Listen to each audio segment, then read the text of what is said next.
Para as apresentações do quinto painel, dignificação do trabalho no âmbito do serviço público, convidamos para presidir a mesa a diretora do Sindicato dos Técnicos da Fazenda Estadual do Piauí, Sindifep, e diretora de comunicação da Febrafisco, Waine Filha. Wilne Filho.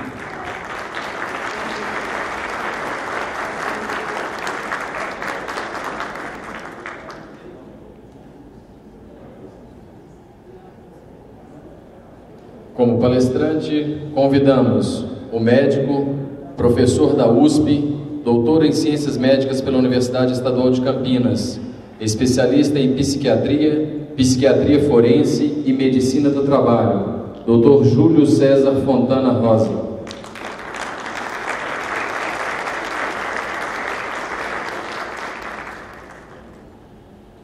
Como debatedores, convidamos o psicólogo, coordenador da Comissão de Combate ao Assédio Moral no Sinjus, Jusmig e Citraeng, ex-diretor de saúde e instituidor do blog Assédio Moral e Saúde do Trabalho, Dr. Arthur Lobato.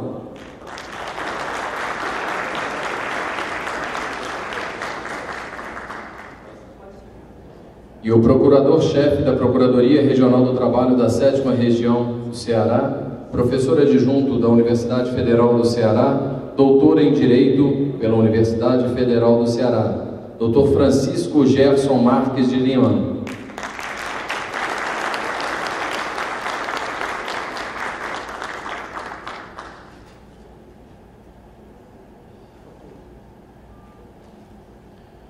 Para proferir sobre o tema Assédio Moral na Administração Pública, passamos a palavra ao Dr. Júlio César Fontana Rosa.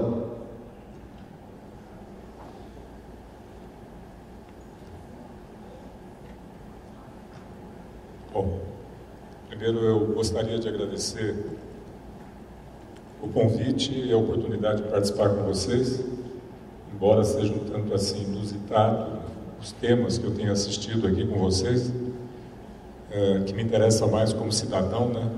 Fiscalizado,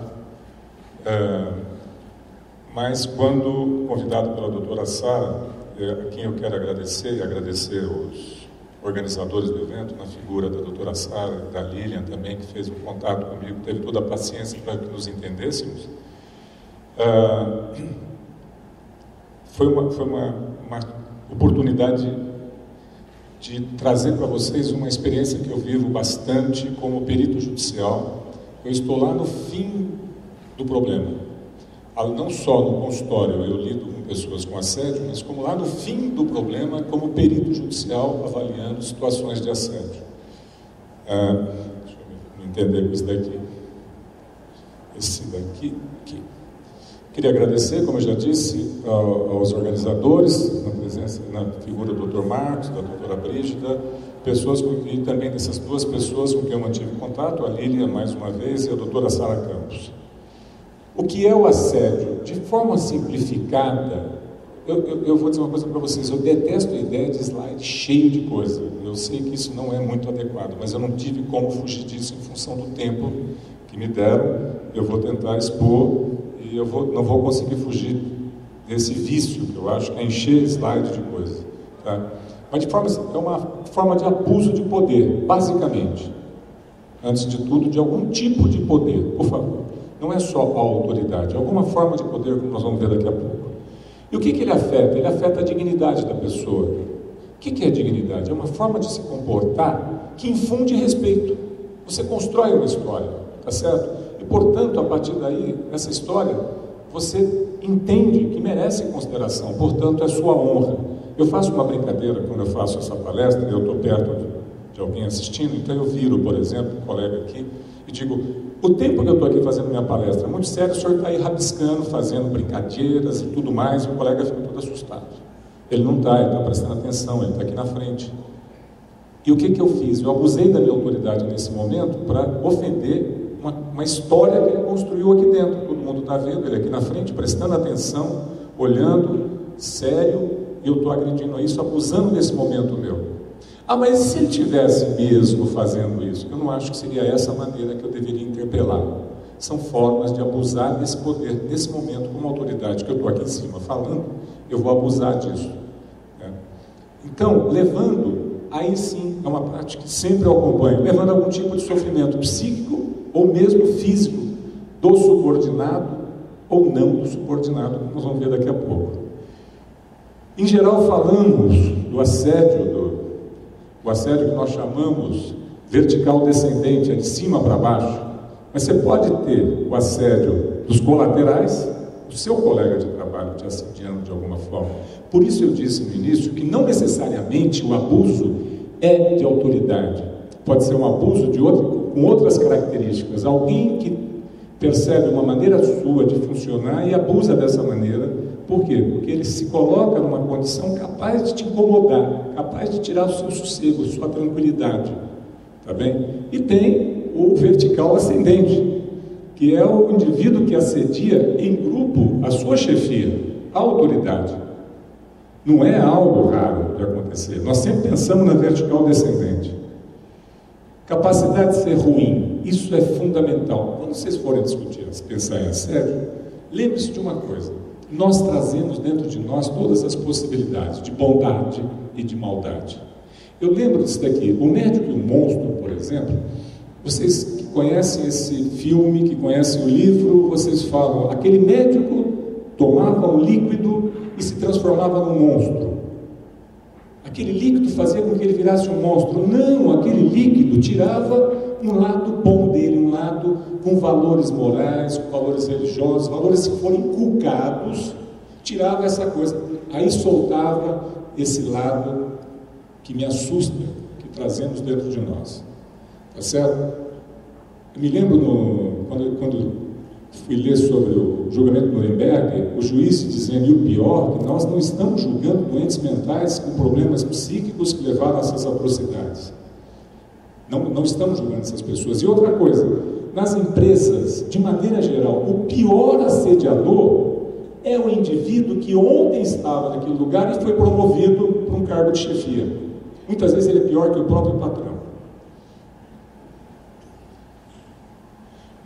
Quando eu fui estudar sobre o assédio, eu quis resgatar uma lei de São Paulo. E aí, quando procurando na internet essa lei, para pegar os tópicos, eu achei a lei aqui de Minas Gerais.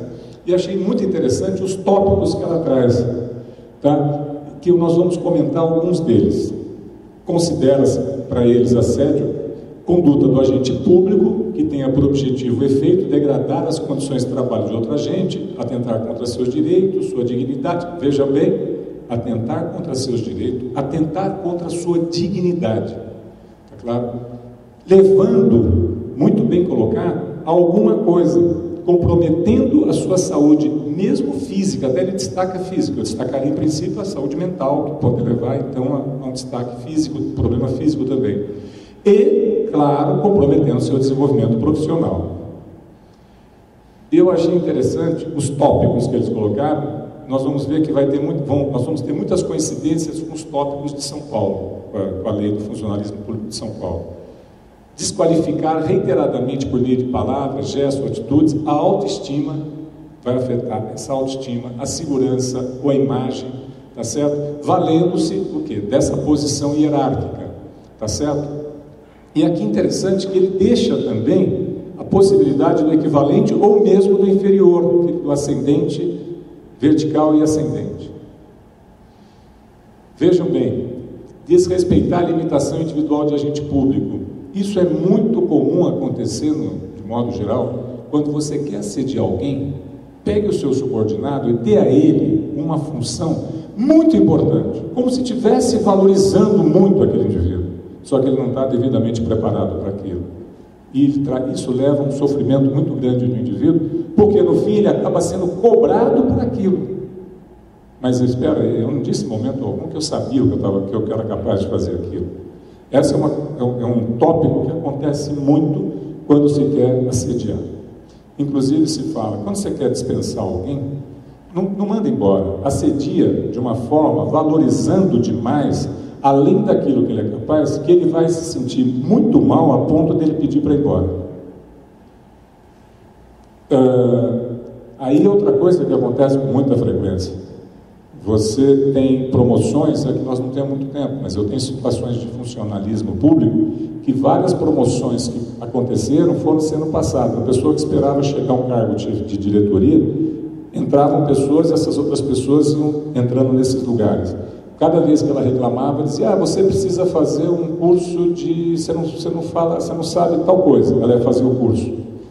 Nesse tempo alguém entrava e era promovido. Você precisa isso, você precisa aquilo. E ao fim de 5, 6 anos que ela não conseguiu, e várias pessoas conseguiram, ela entrava em depressão, uma depressão grave. Eu diria até que esse exemplifica melhor aquilo que eu estava dizendo do dar ao indivíduo uma incumbência para a qual ele não está preparado. E isso não é uma forma de promovê-lo, é uma forma de diminuí-lo.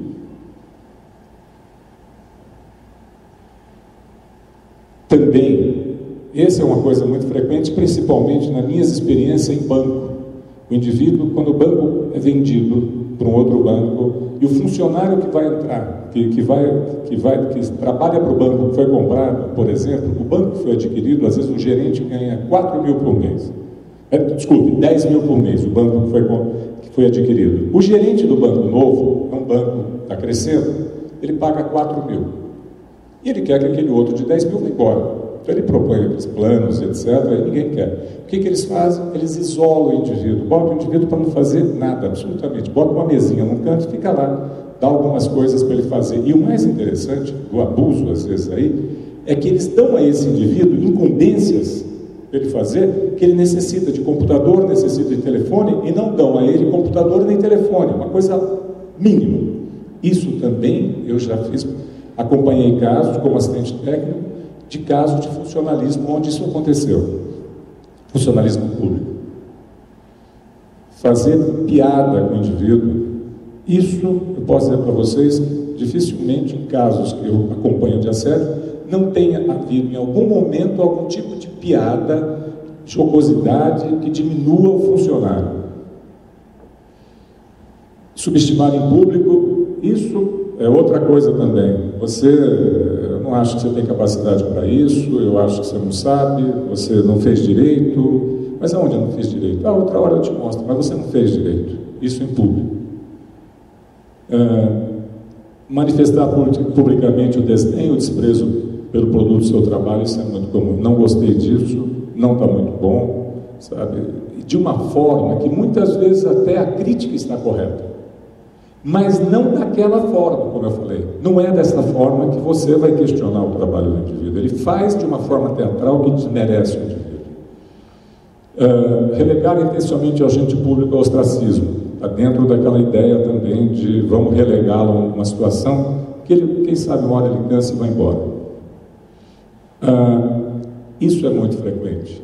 O indivíduo tem uma ideia, é o subordinado, ele se apropria daquela ideia e leva para frente como sendo dele e tira proveito disso.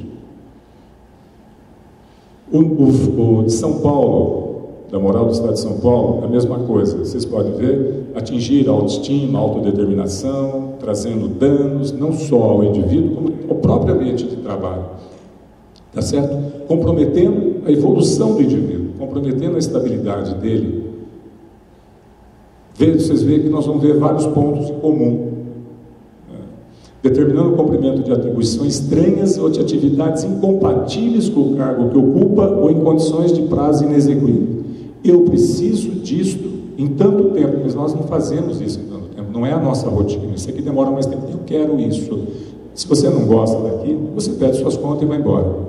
Eu não quero, estão me cobrando, eu não vou ser despedido por sua causa, você vai embora antes de mim. Designado exercício de funções triviais, exercício de funções técnicas, especializadas ou aquelas para as quais, de qualquer forma, existe treinamento e conhecimento específico. Então, isso também é outra coisa. Você ter um indivíduo e colocá-lo numa condição que é inferior àquela que lhe é de direito, dentro da sua carreira, dentro daquilo que ele foi alocado naquele trabalho. Quando ele entra para aquela função e, de repente, ele é colocado em funções que diminuem, né?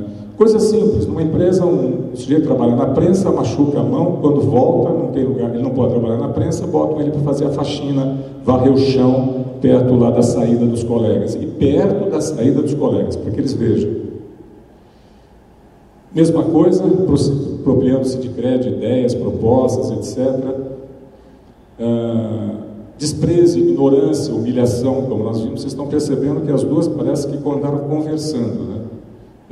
Que isole contatos com seus superiores hierárquicos, isso é outro problema. Ou seja, vamos fazer o seguinte: quando tiver reuniões, eu levo isso. Não quero que quando venha um outro superior você participe. Eu resolvo, eu falo, eu converso. E aí o superior, muitas vezes, que poderia ter um outro superior, que poderia resolver, intermediar esse problema aqui, ele não fica nem sabendo do que está acontecendo, porque não é levado a ele aquela problemática desse subordinado que está passando por aquele assédio. Eu diria para vocês até que muitas empresas, os donos das empresas, os chefes maiores, muitas vezes não sabem o que está acontecendo. E eu digo, em termos de empresa, que se cria passivos, porque o indivíduo assediado é um passivo que está se criando, é uma possibilidade de um processo de uma grande indenização. Na sua negação de informações, seja necessário o desempenho. Isso é muito frequente. O chefe tem direito, o chefe recebe coisas que ele teria que passar para o bom funcionamento do indivíduo, ele não passa, e depois cobra resultados. Comentários maliciosos, coisas desse tipo, isso é uma frequência, é uma maneira de jogar. Fulano de tal, você viu o que ele andou fazendo lá? Ele foi reprovado no exame tal, para evolução na carreira, coisas desse tipo.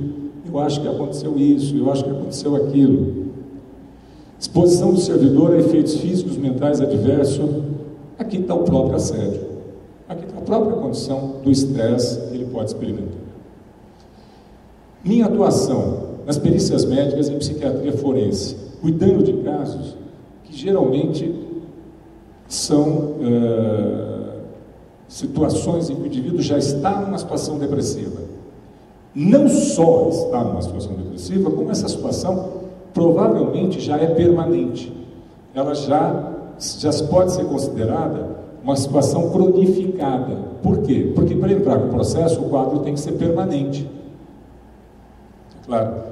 E o quadro mais frequente que nós observamos nos meus diagnósticos chama-se transtorno de adaptação.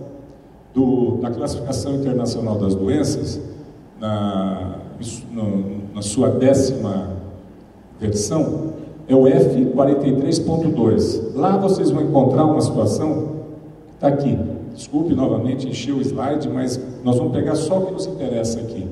Estado de sofrimento e de perturbação emocional subjetivo no sentido que não é como uma fratura que eu vejo no raio-x, é uma coisa que ele sente, e eu como psiquiatra, como perito, tenho que tentar captar isso, captar aquele momento dele, está claro? Estado de sofrimento que entravam o funcionamento e o desempenho social do indivíduo, não só social, claro, ele está dizendo social de modo geral aqui, inclusive para o trabalho. Ocorrendo no curso de um período de adaptação a uma mudança existencial importante a um acontecimento estressante. O que é esse acontecimento estressante? É o assédio. É esse assédio que fere minha dignidade, que compromete minha honra, que me leva ao estresse e que me leva ao sofrimento. É claro? O fato do estresse poder afetar o ambiente social do sujeito, o estresse pode afetar, ou ainda é representado por uma etapa de vida, por uma crise de desenvolvimento, etc. Outra coisa interessante é isso aqui, a predisposição e a vulnerabilidade de cada um. Alguns passam por essa situação e vão para casa e dão risada. Aquele indivíduo fica me perseguindo, fica falando aquelas besteiras, ele é um idiota. E aquilo passa, mas isso é raro. Mesmo esses, às vezes, que têm esse discurso, eles falam que passa, mas o estômago dele às vezes está doendo, ele não sabe por quê. Ele está com dor nas costas, ele não sabe por quê. Ele está com quadro de diarreia, ele não sabe por quê. Está tudo bem, e não está tudo bem. Porque alguns têm uma manifestação somática muito maior do que outros. Só que alguns acham que a cabeça está boa, mas quando ele olha para o corpo está um problema. Quando ele menos espera, a parte cardíaca já está comprometida. Está claro? Mas só que tem diferenças mesmo de pessoas que, para responder a situações de estresse. Essas variações, vejam bem, humor depressivo, ansiedade, inquietude, um sentimento de incapacidade de enfrentar. Tem pessoas que a vida acaba por causa do assédio. Acaba. Quando eu digo acaba, acaba mesmo. Vocês vão falar, mas às vezes não é uma coisa, Júlio, para ganhar um benefício. Gente, rompe com o marido, rompe com os filhos, não tem mais amigos, não tem mais fonte de renda. Só tem uma coisa, eu não consigo, doutor, deixar de lembrar daquele gerente fazendo aquilo comigo, daquele meu diretor fazendo aquilo comigo. Aquilo não sai da minha cabeça. A minha vida acabou, doutor. A minha vida acabou. Melhor seria evitar. Além de evitar o sofrimento, evitarias também o risco de passivo, né? Talvez essa última observação, risco para as empresas, possa servir de estímulo para evitar o assédio. Porém, punições mais duras deveriam ser consideradas. Quando se fala na iniciativa privada, lembrar as pessoas o quanto pode custar isso. Se uma empresa vai ser vendida, isso entra na conta. Se tiver a possibilidade de pessoas assediadas ingressarem no processo, isso é calculado no valor da empresa. Muitas vezes, como eu disse para vocês, o assediador de hoje foi o assediado de ontem. E eu vejo situações que, sinceramente, você fica pensando por que tinha que ser daquele jeito, por que tinha que ser com aquela maldade.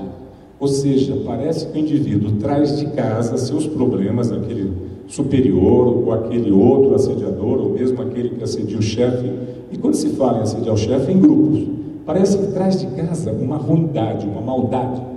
E ele precisa extrapolar, jogar aquilo para algum lugar e joga em cima do subordinado. Quando eu falei com a doutora Sara, ela me lembrou de uma problemática de auditores versus gestores. E nessa problemática, só eu quero ser rápido aqui, saímos com alguns pontos que se destacaram e que eu acredito que vão ser debatidos. Ela colocava que os auditores conseguiram, ela me permitiu que eu falasse isso, que os auditores conseguiram, embora tenham o mesmo nível, segundo a doutora Sara, conseguiram os auditores ter promoções e ocupam um cargo de chefias que acabam beneficiando os auditores, consequentemente, uma forma de assédio aos gestores. O que nós tiramos das nossas conversas? Uma retirada de atribuições, desvio de função, porque também colocaram o gestor para fazer atividades de cargo de ensino médio, que não é compatível com ele. Eu prometo para vocês, é o último slide, eu vou parar, porque eu acho que meu tempo nem precisa. De relegar o gestor ao ostracismo, de impedir que o gestor utilize instrumentos de trabalho, como é o caso dos carros com adesivo de fiscalização ou um programa da CEF denominado de auditor legal. Gratificações de produtividade levam em conta atividades que de fato são feitas pelos gestores, mas que os auditores colocam no sistema informatizado como se fosse deles. Consequências financeiras. Idem, consequências na carreira. Idem, utilização de produção do outro para fins próprios. Não admite que os gestores fazendários exerçam as atividades nobres da atividade da administração tributária. Para eles, essa atividade nobre é o lançamento de crédito tributário. Eu não conheço disso, o que me foi passado. Então, tá, tudo isso eu concordo. Se nós considerarmos isso aqui, se configuraria sim o assédio moral, especialmente do agente público que exerce cargo de alto comando na CEF, como o superintendente, o secretário de Estado, etc. Está dito. Muito obrigado.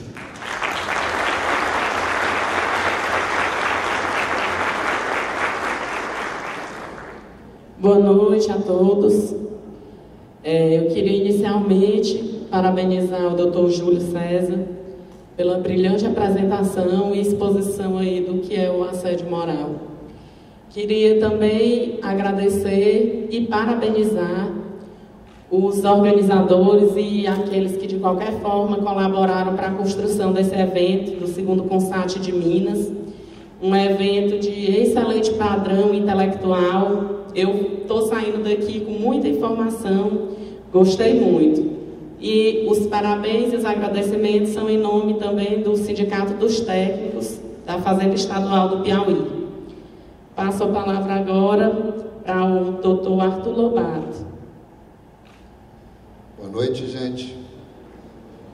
Bom, o Dr. Júlio me deixou muito orgulhoso, porque nós da Comissão de Combate ao Assédio Moral do Sinjus e Sejusmig, na realidade, nós redigimos quase que 90% dessa lei, sabe, doutor? Então, foi um trabalho nosso, e eu queria parabenizar esse trabalho dos sindicatos, porque se nós fizemos a redação, se nós fizemos os estudos comparativos, se nós vimos o que tinha de fraqueza nas outras leis, houve um trabalho político muito grande do Sinjus, do Sejusmig, na articulação com a Intersindical do Serviço Público, quando os três sindicatos, do Legislativo, do Judiciário e do Executivo, se uniram, apesar de todas as divergências, e conseguimos que esse projeto fosse encaminhado pelo Executivo para não cair naquele problema do vício de iniciativa, né? Portanto, a nossa lei aqui é regulamentada e vale para todos nós, assim, todos vocês, né, que são funcionários.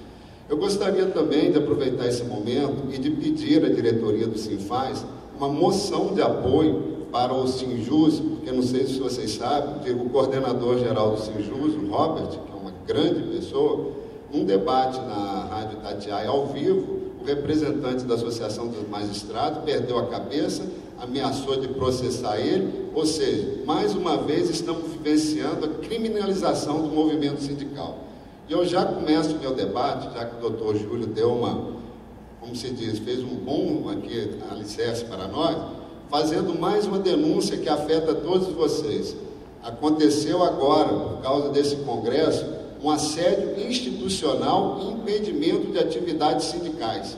Se num primeiro momento houve um acordo que haveria liberação das chefias para que vocês pudessem participar aqui, no segundo momento veio uma contra-ordem e na base da coerção, muitos chefes falaram para as pessoas, além de não vir, que elas não poderiam vir para cá nem no sábado nem domingo, o que caracteriza o máximo de um autoritarismo, de uma coerção, de impedir aquele que quer aprender um pouco mais, de valorizar o sindicato, de exercer o que é o seu direito, que é a defesa dos seus interesses enquanto categoria.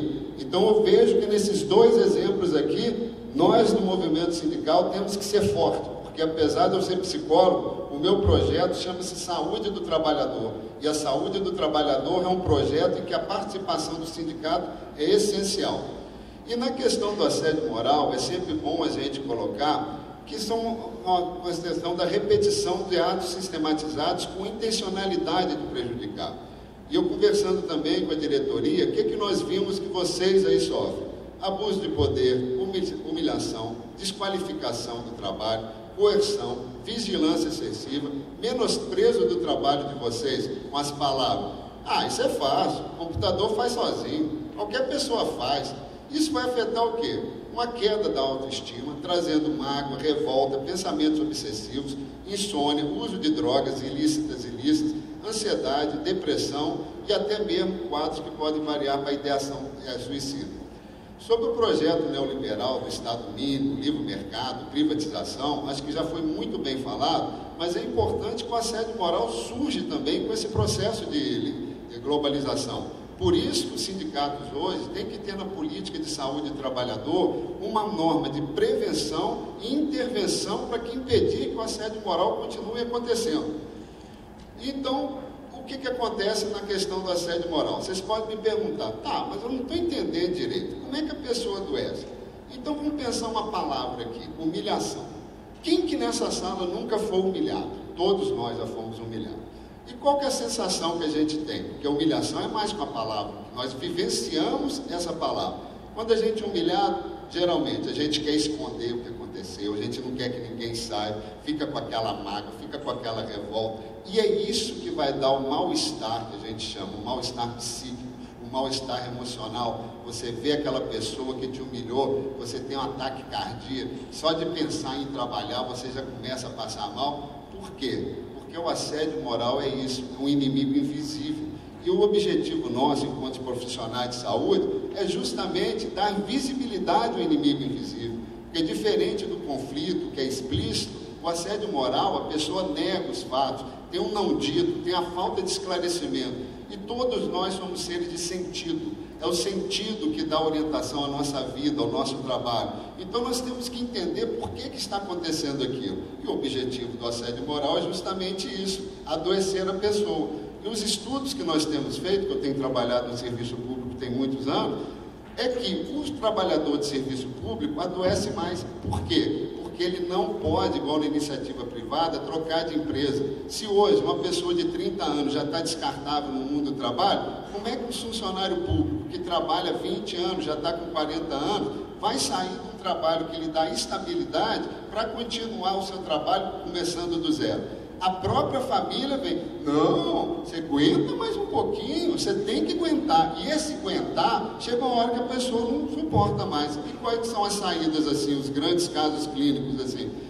Seriam a depressão, a ansiedade, né, coisa chamada de síndrome de pânico, e a ideação suicida. O projeto de saúde do trabalhador, a gente luta pela prevenção da saúde e pesquisar também sobre os efeitos do trabalho no mundo globalizado sobre a saúde do trabalhador.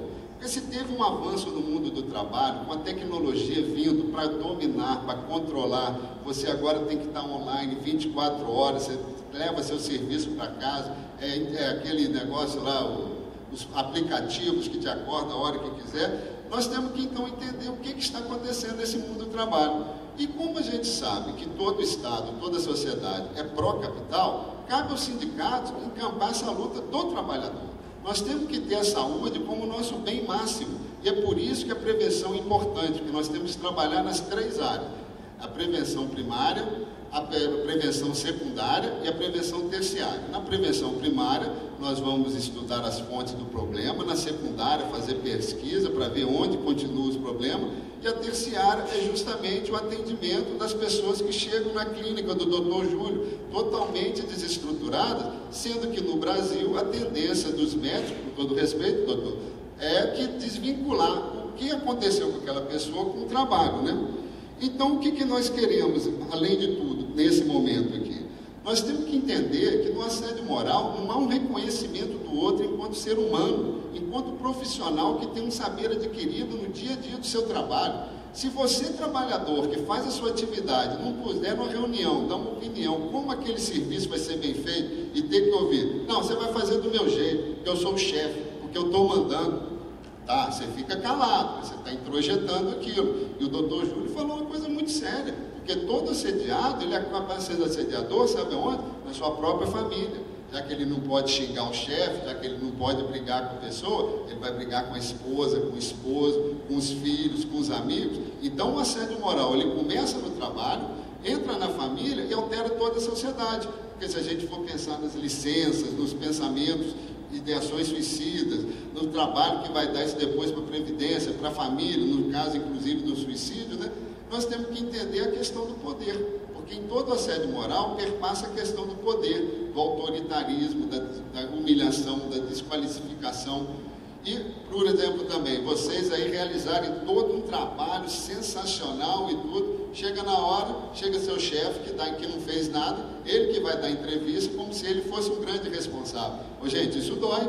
A falta de reconhecimento do nosso trabalho é isso. A gente quer ser reconhecido, a gente quer ter um sentido. Uma coisa, pô, valeu, isso aí foi boa. Nossa, aquela ideia que você me deu foi muito melhor. Falta então o que essas chefias? Humildade, porque eles são prepotentes. E por que eles são prepotentes? Porque eles são recrutados através do recrutamento amplo, cargos comissionados. Eles estão lá não por causa do interesse público, mas por causa de interesses políticos e empresariais. E é esse o conflito que vocês sofrem. Porque a vítima de assédio moral é alguém que é competente, que é questionador, e esse é o primeiro alvo para servir de exemplo, um profissional que tem uma tradição de anos e anos no trabalho, né? Então, quando nós somos humilhados, nós não queremos que os outros saibam. E qual é o sentimento principal? Vergonha, raiva, culpa, mágoa. Isso é que vai começar a trazer o adoecer mental e emocional, porque a pessoa ela tem que conversar isso. Por isso que o núcleo de saúde do trabalhador é importante, que o sindicato veja a luta política da saúde do trabalhador. Já está terminando o tempo, né? Então ninguém falou nada, mas eu já vou terminando aqui. Então, o que acontece? O pior de tudo no assédio, gente, é que com o passar do tempo a vítima se sente culpada. A vítima se sente culpada igual a moça que é estuprada e depois o estuprador fala, não, mas se ela não saísse com aquela roupa, se ela não fosse tão insinuante, ou seja, a vítima se transforma em culpada. E essa introjeção do assédio moral, essa falta de sentido, a pessoa quando adoece, aí cai. Então nós temos que trabalhar muito na prevenção. Nós não podemos esquecer também que nós vivemos um Estado democrático de direito, mas todo Estado democrático de direito é um Estado arrecadador e tributário.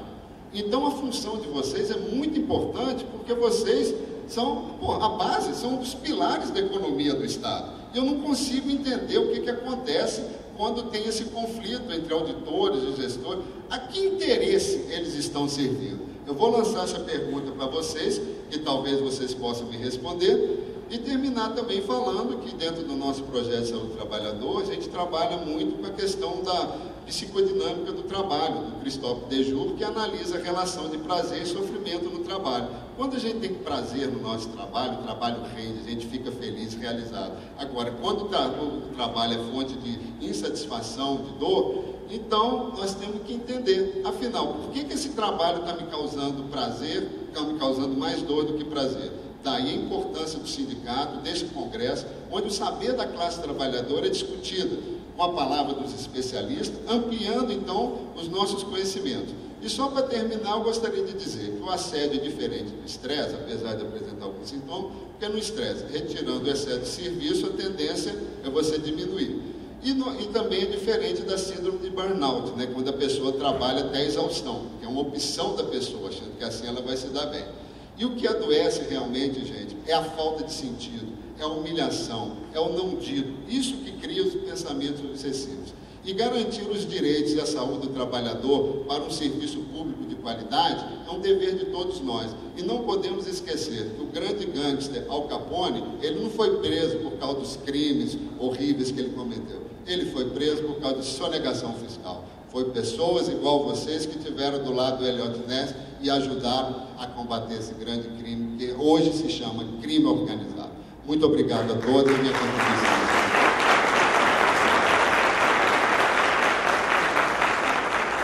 Passo a palavra agora para o doutor Francisco Gerson.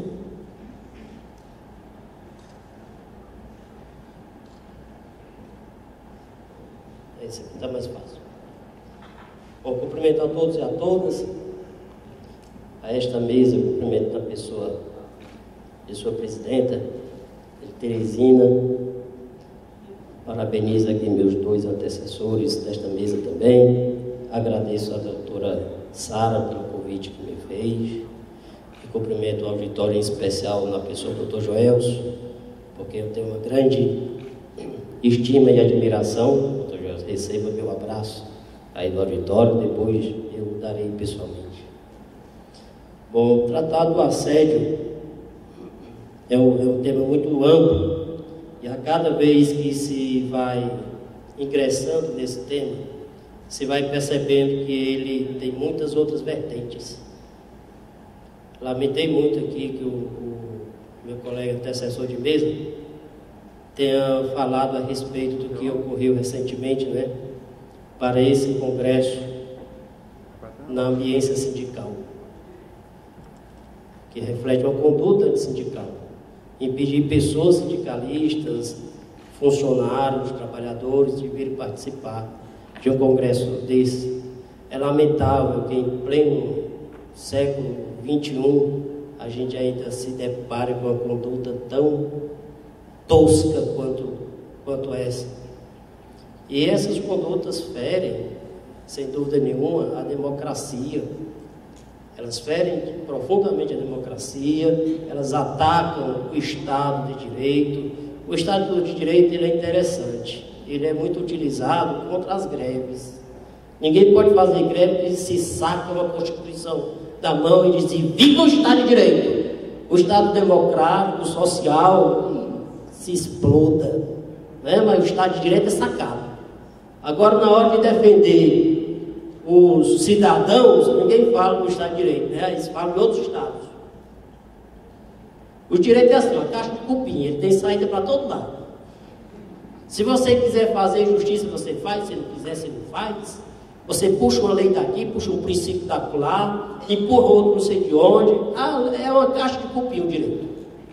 Então, quando eu vejo uma decisão, aqui, ainda nem entrei no mérito do tema, mas é porque eu me empolguei muito a esse respeito, eu lido muito de perto, direito sindical, mas quando a gente vê uma decisão, uma canetada liminar, mandar todo o trabalhador, seja da iniciativa privada ou da iniciativa pública, para retornar ao serviço, porque está ofendendo o Estado de Direito, dá-se uma dor no coração, porque os outros requisitos não são analisados, e às vezes a causa daquela paralisação, daquela greve, é uma causa muito maior, às vezes é o salário atrasado, às vezes é a má condição de trabalho, às vezes é o assédio que está ocorrendo dentro do serviço, que impeliu os trabalhadores a irem a fazer as manifestações. Nesse sentido, a jurisprudência tem avançado, e a doutrina jurídica também, para dizer que o assédio não necessariamente ele tem que ser doloso. Basta que ocorra a prática reiterada, prejudicial ao trabalhador. Aquela prática que chega a ofender a sua honra, a sua dignidade, o seu íntimo, já é suficiente para, sob o ponto de vista jurídico, caracterizar o assédio. Então não precisa ser doloso, ter a intenção de que vou fazer o mal ao fulano, eu vou chamá-lo de um apelido, todos os dias vou chamá-lo de um apelido, né? Chamou, já independentemente do dolo ou não, já é assédio.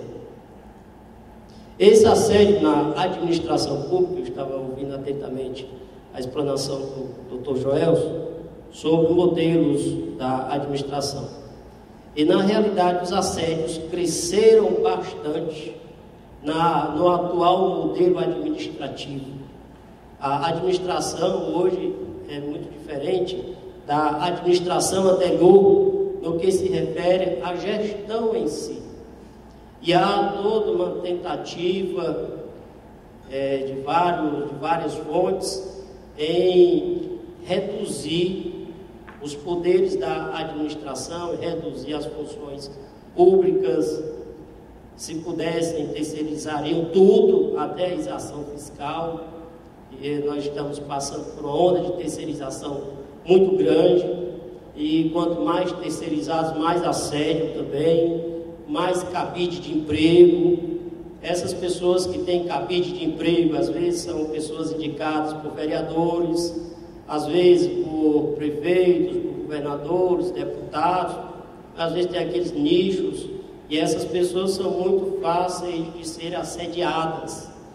E um dos tipos de assédio que mais ataca essas pessoas é o chamado assédio político, porque são pessoas fragilizadas que tendem a atender a coações políticas. E essas coações podem definir uma eleição e, portanto, comprometer a democracia. Essas práticas abusivas eleitorais, elas são proibidas pelo Código Eleitoral, pela legislação eleitoral. É interessante, ao contrário dos outros tipos de assédio, a administração pública agora, de vez em quando o Estado, o município, vem regulamentando o assédio no âmbito da administração pública. Mas, de um modo geral, nós ainda não temos uma lei federal para tratar do assédio. E agora, ao contrário do assédio amplo, o assédio político ele tem legislação específica. A legislação eleitoral, em diversos momentos, veda qualquer prática abusiva eleitoral pelos candidatos, pelos partidos políticos, por quem quer que seja que comprometa a livre manifestação de vontade, a livre manifestação de voto. E algumas categorias são mais fáceis de ser atacadas. Eu citei uma delas, a categoria dos terceirizados, mas também toda forma de contratação sem concurso público, aqueles cargos que permitem a contratação pela mera indicação. Essas indicações nós sabemos que são indicações políticas. Essas pessoas às vezes entram na administração pública sem ter necessariamente o compromisso com a administração, porque na realidade muitas vezes é um cabide de emprego também, às vezes são até pessoas que provêm da atuação política, aí não conseguiu mais se inserir no meio político, acabou saindo, e aí, para não ficar desamparado, se arranja um cargo para essas pessoas, uma chefia e uma repartição pública. E às vezes também essas pessoas têm alguns compromissos que não são os compromissos mais éticos de uma administração. Nós somos poder público, nós temos uma função diferente, nós temos uma eticidade. E no caso, então, dos auditores fiscais de um modo geral, eles têm uma responsabilidade muito grande, porque depende do funcionamento da máquina administrativa, depende muito do tipo de trabalho que é desenvolvido pelos auditores. Agora, como é que esses auditores estão trabalhando? Qual a condição de trabalho que a gestão, que a administração pública propicia? Nós estamos passando por um momento de desmonte da máquina pública. Esse desmonte não é nada assim casual, não. Esse desmonte é proposital. É o enfraquecimento das entidades coletivas, é a proibição de se fazer greve, é a terceirização campeando cada vez de modo mais amplo, e as restrições, aquelas atividades que são tidas como atividades fins do Estado, vão sendo restringidas mais e mais. Hoje em dia, o que se tem de atividade fim do Estado é uma atividade muito pequena, muito minúscula sim, para dizer, olha, para usufruir dos benefícios de uma administração pública, um poder público, só são atividades fins do Estado, aí se tem um rol pequeno. Mas para que haja qualquer uma impossibilidade de paralisação, por exemplo, essas atividades elas são ampliadas. Basta relembrar uma decisão do Supremo Tribunal Federal que proibiu fazer greve de servidor público de um modo geral. Polícia Civil, Polícia Militar, exação fiscal, oficiais de justiça, qualquer funcionário que porte arma, isso aí não pode fazer greve porque é atividade fim do Estado, para efeitos da greve. Como o tempo aqui em Minas Gerais corre mais rápido do que nos outros estados, só pedir permissão a vocês para lerem aqui, para eu ler algumas situações, é que constatei que, de fato, existe esse tipo de assédio, um assédio político. Eu me lembrei muito do assédio político porque já estava ciente de que meus dois antecessores tratariam muito bem do tema do assédio, e nós vamos passar agora por um momento político muito grande, que o ano 2014 vem aí. Vamos ter uma eleição para presidente da República e vamos ter a eleição de governador também. E muito embora as práticas assediosas sejam mais comuns, eu não digo mais comuns, eu diria até assim, mais evidentes nas eleições municipais, nas eleições para prefeitos e vereadores, mas também nas demais eleições, nas eleições federais, ocorrem também essas práticas. Então, por exemplo, exigência de contribuição eleitoral, às vezes isso acontece até como condição para que os servidores públicos se beneficiem de algumas vantagens internas, as diárias, algumas viagens, né, por exemplo.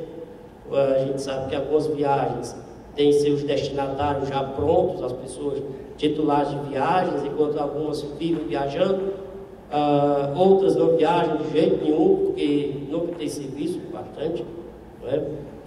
Diretores de escola, normalmente são muito assediados também, diretores de escola, para fazer campanhas políticas dentro das escolas. Estou falando aqui de escolas públicas, às vezes exigência de abaixo-assinado, dando uma manifestação de apoio ao candidato A ou ao candidato B, a proibição de funcionário, às vezes, de discutir política dentro da repartição pública, a não ser em favor de um candidato A ou candidato B, e a repartição pública tem que ser democrática também, então todo mundo pode muito bem discutir o seu entendimento ideológico, não há nenhum impedimento. essas práticas impeditivas constituem assédios políticos, são recrimináveis e, portanto, além de nulas, elas ensejam sanções as mais variadas, desde sanções administrativas, sanções penais, sanções civis, reparações e também possuem consequências eleitorais.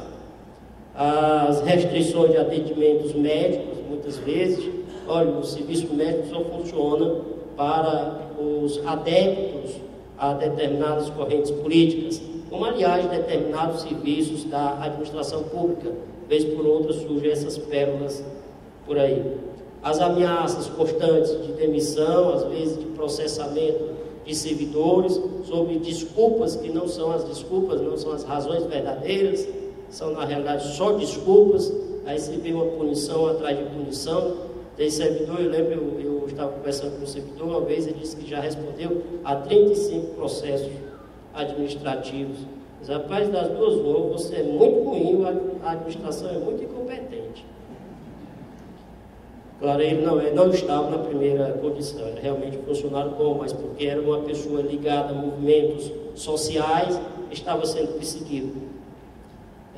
Promessas de gratificações, existem administrações públicas que, vou até colocar um caso concreto, que eu tomei conhecimento anteontem, de uma repartição pública lá do estado de onde eu provenho, sou do Ceará. A denúncia é de que a administração possui, lá na repartição, 200 funcionários, dos quais 180 são cargos comissionados. Então, tem gente que é chefe de si mesmo, tem gente que não sabe nem quem é, nem quem ele manda. Claro que aí é um interesse político muito grande, isso aí a quem se deve, né? E os outros, coitados, os 20 remanescentes, eu fico pensando, o que será que eles devem fazer? Com tanto chefe. As práticas retaliativas no trabalho, no modo geral, o ostracismo, já foi mencionado aqui, às vezes rigor excessivo, as alterações de turnos, compelir o funcionário a usar ou deixar de usar adesivos e broches de determinado candidato. Às vezes o partido político diz assim, olha, na administração pode até usar o broche do partido tal. Não, se for do outro partido não pode usar não, porque tal. Nós temos um entendimento de que não vamos entrar em política, mas o do fulano pode. Obrigar ou proibir o funcionário de andar em certas companhias, entenda aqui, companhias políticas, ideológicas, deve pertencer a determinados grupos. Essas situações todas nós já detectamos no âmbito do Ministério Público. Agora o problema maior é de prova. Às vezes as pessoas fazem as denúncias ao Ministério Público e fica difícil a gente comprovar esses fatos, essas circunstâncias. É o principal problema. Mas como o problema está sendo discutido agora, então esperamos que as próximas denúncias venham mais abalizadas e estamos trabalhando nisso. Para encerrar, efetivamente, eu dou a notícia de uma prática que nós adotamos, uma prática não, mas um órgão, um organismo que nós criamos no Estado do Ceará, um organismo composto do Ministério Público do Trabalho, o Ministério Público Estadual, o Ministério Público Eleitoral, o Ministério Público Federal, da Procuradoria da República, e criamos um organismo conjunto só para tratarmos das questões de assédio eleitoral no âmbito do Estado do Ceará. E com isso eu encerro minha participação, agradecendo mais uma vez. Muito obrigado.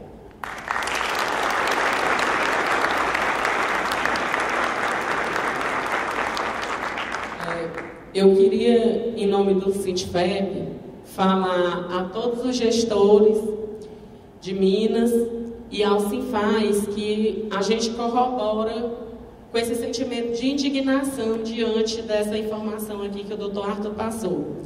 Isso já aconteceu no Piauí, eu acho que já se repetiu em todos os estados, essa questão de querer minar a nossa união, porque quando a gente se une para um fim, e o nosso fim aqui, no caso, seria a união, a unicidade de toda a administração tributária, né? Não seria só dos gestores. Mas quando a gente se une, isso incomoda. Então, fica aqui o meu desabafo aqui, que eu corroboro com vocês, o sentimento da gente é de indignação igual ao de vocês. E também dizer com relação ao assédio moral, diante aqui de tanta exposição, das belíssimas exposições aqui, que cada um de nós é um vigia do que acontece ao nosso redor. Que nós devemos denunciar quando a gente vê qualquer coisa que está acontecendo de errado, que a gente não pode ser omisso, ser passivo, porque não é com a gente. Hoje não é, mas amanhã pode ser que venha a ser a gente a vítima, né? Obrigada aos palestrantes. Vou passar para o doutor Júlio. Eu queria fazer um comentário sobre esse impasse que eu estou vendo que nós temos aqui com relação a auditores e gestores. Só antes eu queria fazer mais uma vez me desculpar por ter passado uma série de transparências e etc. Não é meu costume é passar menos, de comentar. Só que eu fiquei na dúvida, ou eu faço uma seleção dos tópicos e comento, olha, são situações de assédio, ou pego algo que já está legislado, pego duas legislações e falo, olha, aquilo que eu pensei já está aqui. Então, por isso, vocês me desculpem isso. Mas o que eu quero falar é o seguinte, se vocês, gestores, estão muito preocupados com esse problema, e eu acredito que estão, a pergunta que eu faço, o que vocês têm feito em termos de detecção de problema entre vocês por causa disso? Tá certo, Sara, que eu estou perguntando? Pessoas que já foram para tratamento, colegas, o colega psicólogo, quando ele fala de que os médicos não detectam o problema, muitas vezes, nossa, eu falei isso para minha filha faz medicina, eu falei, filha, vocês têm que aprender a fazer anamnese ocupacional. Nós não sabemos. Nós tratamos uma pessoa por anos e anos e até que um dia você fala, pera um pouquinho, me conta um pouco do seu trabalho. Aí você fica surpreso, nossa, então aquilo que eu estava procurando eu achei agora, mas eu não sabia onde tinha tanto problema, né? Então eu tenho certeza de que, eventualmente, essas pessoas que estão passando por esses problemas, que ao procurar um médico, encontrem lá uma guarida no sentido de registrar isso. Mas vocês têm um problema muito maior. É aquilo que uma hora eu brinquei, que eu falei, o indivíduo sai lá e diz que não tem nada, está tudo bem, mas tem dor de barriga, tem um ataque cardíaco, que ele não sabe de onde vem. Então, essa é outra coisa. Vocês precisavam fazer, se é que já não estão fazendo, desculpe se não estão fazendo, um esclarecimento sobre a saúde dessas pessoas e sinais e sintomas que já denunciam que essa pessoa não está bem. E se existe, ela pode não estar bem por outro problema, claro, mas se ela não está bem por causa disso, já deveria se fazer alguma coisa e vocês deveriam trazer isso de uma forma documentada, medicamente falando, vamos dizer, medicamente falando. Ainda tem tempo para responder uma pergunta? Infelizmente, temos ainda mais um painel. Essa pergunta é para o senhor responder via e-mail, por favor. Okay. Pois a gente encerra aqui os trabalhos dessa mesa e mais uma vez eu agradeço a todos, ao doutor Joelcio e à doutora Sara pelo convite, ao Sinfaz na pessoa do Marcos Borbato e do Unadir, a FEBRAFISCO na pessoa do presidente Paulo César, que não está aqui presente. Obrigado.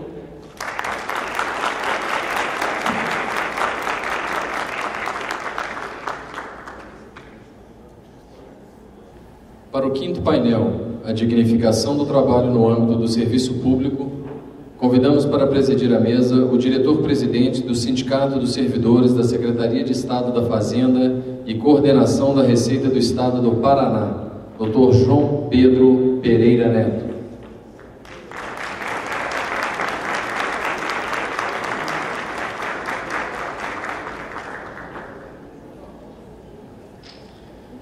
Como palestrante, convidamos o advogado, mestre em Direito do Estado pela Universidade Federal do Paraná, professor de Direito Administrativo da Universidade Positivo, professor dos cursos de especialização em Direito da Universidade Nacional Autônoma do México, Dr. Tarso Cabral Violim.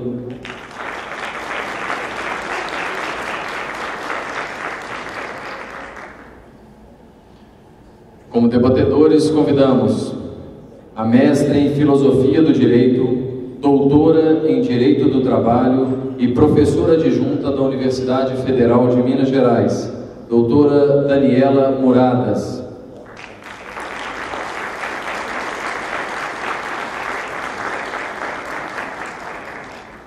E a advogada do Sinfaz, pós-graduada em Direito Público pela Universidade Gama Filho, doutora Luísa Ribeiro Xavier.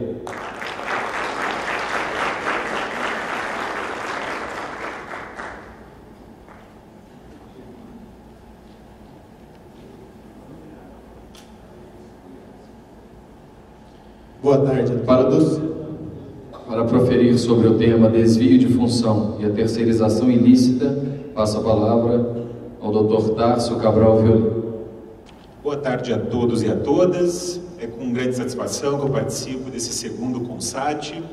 Gostaria de agradecer o convite formulado e também parabenizar pela organização desse evento, nas pessoas do presidente do Sinfaz, o Dr. Marco Vinícius, e também da doutora Sara Campos, que me convidou, né, para participar dessa palestra. Bom, o tema que eu vou tratar, questão de terceirização ilícita, né, desvio de função, e para tratar desse tema, não tem como eu adentrar, falar sobre esse tema, analisar esse assunto, sem tratar um pouquinho de questões relacionadas a Estado e administração pública. Eu sei que o tema já foi tratado por outros palestrantes, eu ouvi o Dr. Joelson falando sobre o tema, com o qual concordei, mas eu acho necessário pactuar algumas questões relativas a Estado e administração pública. Os senhores, né, a maioria aqui presentes, são, né, servidores na questão tributária aqui do Estado de Minas Gerais e conhecem, mas sempre é bom relembrar que tudo que nós fizermos, né, na nossa atuação, vai ser necessário sempre a gente verificar o que diz a nossa Constituição, né, a nossa Constituição de 1988. A nossa Constituição de 1988 é uma Constituição social, uma Constituição republicana e é uma Constituição democrática de direito. É uma Constituição social porque obriga, né, que o Estado preste serviços públicos, que intervenha na economia de forma direta ou indireta, que intervenha na ordem social também de forma direta ou indireta. É uma Constituição republicana com a ideia de buscarmos, o Estado brasileiro buscar a questão de coisa pública, a questão de atendimento do interesse público contra patrimonialismos, corrupções, nepotismos, clientelismos que existem desde 1500 no nosso Brasil. Também, claro, uma Constituição democrática de direito, democrática no sentido de democracia não só representativa, de podermos escolher os nossos representantes, mas também dessa ideia de democracia participativa, né? E isso a gente está construindo, principalmente nesse período de pós-ditadura militar, pós-golpe de 64 e depois de redemocratização a partir da década de 80.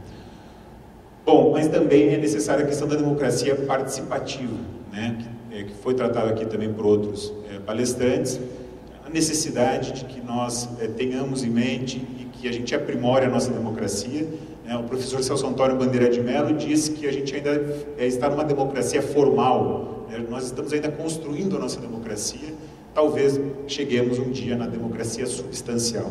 E para isso é necessário a existência de um controle social mais efetivo, né, e de uma participação maior da população na fiscalização e também na tomada de decisões na administração pública e nos assuntos de interesse público relacionados ao Estado. E, claro, nossa Constituição também é uma Constituição democrática de direito, no sentido de que existem poderes que vão se controlar e também vão ser controlados pela população, pela sociedade, para atendimento dos direitos fundamentais. Essa Constituição é de 1988, uma Constituição para o direito relativamente recente.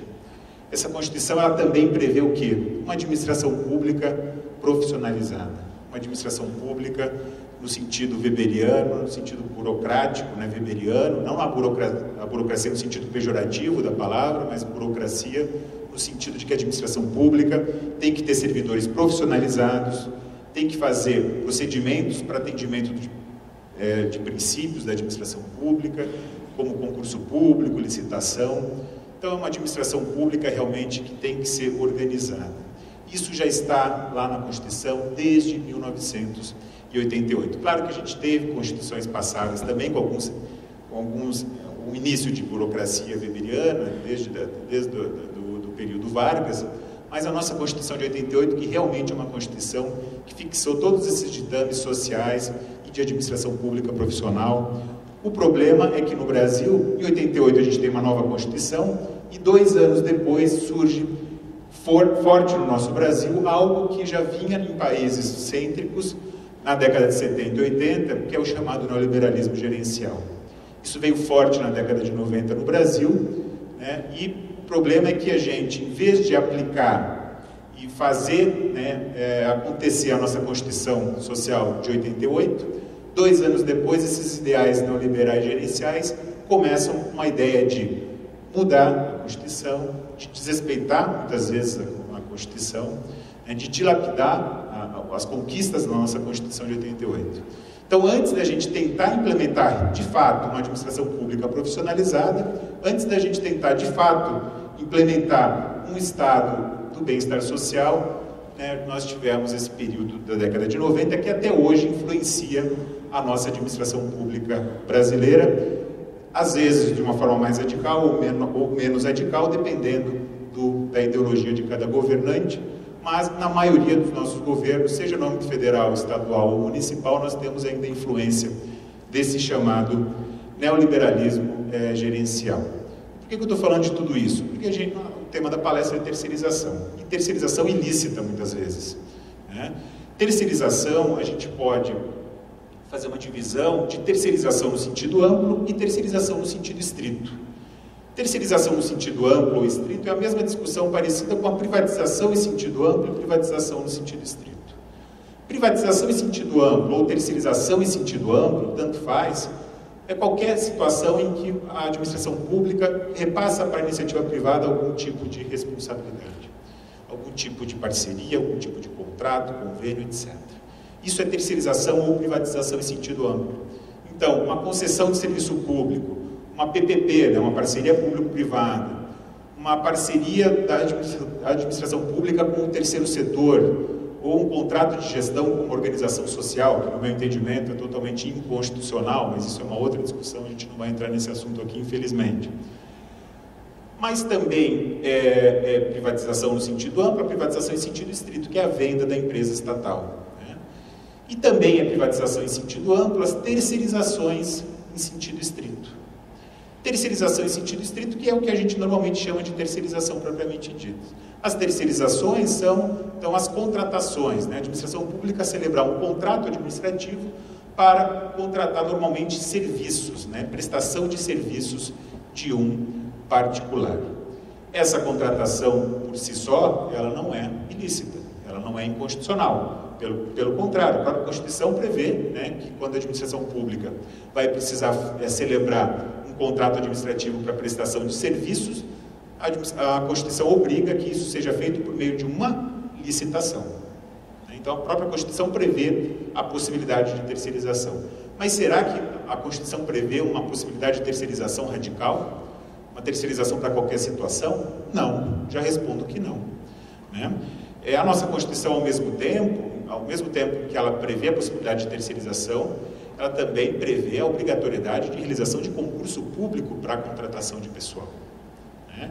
E daí nós entramos no assunto propriamente dito, no sentido de que, para a contratação de servidores públicos, de pessoas para trabalharem dentro da administração pública, a regra constitucional é a realização de concurso público.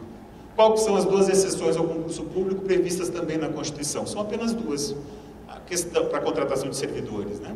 Que é a questão da contratação de temporários, né? Agentes temporários, ou seja, para períodos realmente curtos de tempo, para situações excepcionais e temporárias, ou a questão da contratação de comissionados. Né? A questão da contratação de temporários, a gente já vê uma possibilidade de terceirização ilícita aqui. A gente vê muito na administração pública, infelizmente, temporários que às vezes trabalham 1, 2, 10, 20 anos na administração pública como temporário. Né? Um temporário bastante longo para os ditames constitucionais. Então, a gente tem isso na administração federal, tem isso na administração municipal, de muitos municípios e de muitos estados, temporários que às vezes não são tão temporários assim. Mas para a contratação de temporário não é necessário concurso público. Normalmente a legislação prevê a necessidade do quê? De teste seletivo simplificado. Não é um concurso público propriamente dito. Comissionados, né, também é uma exceção à contratação de concurso público, é uma previsão constitucional, só que o que existe no Brasil sempre, né, um pouquinho aí do jeitinho brasileiro, no sentido de exagerar nessa questão da existência de comissionados. Comissionados, eu entendo que é necessário que existam comissionados na administração pública, é claro, né, um prefeito, um governador, um presidente que vence uma eleição com determinada ideologia, com determinado programa de partido, claro que precisa ter pessoas de sua confiança para implementar essa política pública que foi a vencedora de uma eleição. Isso é democrático. Agora, no Brasil existe um número muito grande, exagerado de comissionados. Isso a gente tem que limitar. E outro problema no Brasil que existe é que não se respeita na contratação de comissionados o princípio da motivação, né? Existe o princípio da motivação, que é o princípio implícito da administração pública, só que os governantes, e o judiciário acaba aceitando isso, os governantes acham que eles são livres para escolherem que eles bem entenderem esses cargos comissionados. A única limitação jurisprudencial que existe na questão dos comissionados é a questão da súmula antinepotismo, né, que então impede que esses comissionados sejam parentes, sejam servidores parentes. Mas essa é a única limitação jurisprudencial. No meu entendimento, tinha que ser aplicado o princípio da motivação. Qualquer cargo comissionado tinha que ter uma justificativa. Por que o administrador público competente para escolher aquela pessoa está escolhendo a pessoa se ela tem alguma experiência, se ela tem algum estudo, se ela tem alguma experiência política ou técnica para ocupar uma determinada vaga. Então, no Brasil tem esses dois problemas na questão dos cargos comissionados. Exagero do número de cargos e também a questão da falta de motivação na escolha desses agentes. Então, dito isso, né, o que a gente tem que ter em mente é que na administração pública, quando a administração pública precisar contratar pessoas, a regra é a realização de concurso público. O que a administração pública, então, pode terceirizar é a questão da contratação dos serviços. É muito diferente você contratar uma pessoa e você contratar um serviço de alguém. Tá? Isso tanto na doutrina, quanto na jurisprudência, quanto na súmula 331 do Tribunal Superior do Trabalho, ela obriga que qualquer tipo de terceirização seja apenas na questão dos serviços de atividade, relacionados a atividades meio da administração pública. Eu sei que é bem discutível o que é uma atividade fim e o que é uma atividade meio da administração pública, mas é claro que nós temos vários exemplos claros do que é uma atividade fim da administração pública. A atividade fim de um hospital estatal, né, é a questão do serviço de saúde. Então, eu não posso terceirizar médicos. É uma burla à Constituição você terceirizar médicos. Ou terceirizar professores numa universidade estatal. Ou terceirizar a atividade de cobrança de impostos, por exemplo. Isso não existe, né? A atividade fim da Receita Federal, Estadual ou Municipal é cobrança de impostos. Isso não pode ser terceirizado de forma alguma. E infelizmente a gente verifica na prática vários tipos de terceirização de atividades fim dentro da administração pública, e isso tem que ser combatido. Outra questão importante é que a terceirização não pode ser de atividades relacionadas a cargos que já existam na administração pública. Então, se existe lá, mesmo sendo uma atividade fim, 10 cargos desocupados de serviços gerais, eu não posso terceirizar essas atividades de serviços gerais. Eu primeiro tenho que extinguir esses cargos, mesmo que sejam atividades meio, para daí sim fazer a terceirização. Outra questão importante, não basta que seja uma atividade meio, não pode existir uma relação de pessoalidade e nem de subordinação nessa terceirização. Se existir qualquer relação de pessoalidade numa terceirização, essa terceirização também é ilícita. Há aqui desvio de função numa terceirização ilícita quando há uma relação de pessoalidade. Não pode um governante escolher quem vão ser os terceirizados que vão atuar prestando serviços dentro da administração pública. Se isso fica caracterizado, isso é uma terceirização ilícita, mesmo que seja uma atividade de limpeza ou de serviços gerais dentro da administração pública. É terceirização ilícita porque há pessoalidade. Outra situação de pessoalidade, quando, mesmo mudando a empresa terceirizada, se mantém os mesmos trabalhadores ali atuando dentro da administração pública. Isso é uma relação de pessoalidade numa terceirização ilícita que não pode existir, que tem que ser combatida. Eu não sei se fica claro para os senhores essa diferença entre contratação de pessoas e contratação de serviços. Quando eu vou querer contratar apenas um serviço, eu estou contratando uma empresa para que ela preste serviços de limpeza ou de contabilidade. Não importa quem que vai prestar o serviço para a administração pública e sim se o serviço está sendo bem prestado ou não. Por isso também que existe a impossibilidade de uma terceirização de existir subordinação. Não existe subordinação entre a administração pública e o terceirizado. A subordinação do terceirizado é com a empresa que venceu uma licitação e que vai prestar aquele serviço. Então,